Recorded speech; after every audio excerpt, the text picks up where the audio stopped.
Good day everyone! Ayan, another ulam natin ngayon for today's vlog. Ay, ang ating ulam today ay ang pusit. Ayan siya guys. Pusit ang ating lulutuin.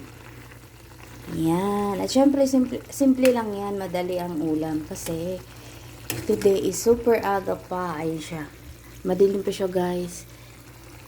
4:30 in the morning, maaga tayong nagising para sa ating ulam kasi kailangan natin gumising ng maaga para sa ating estudyante. Ulam nila to today.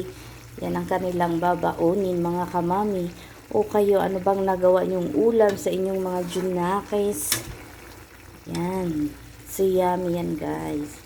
At saka ito yung mga madadaling lutuin. Hindi mo na kailangang palalambutin. Luluto na siya kaagad. Hanggang sa muli kong vlog mga kamami. Bye-bye!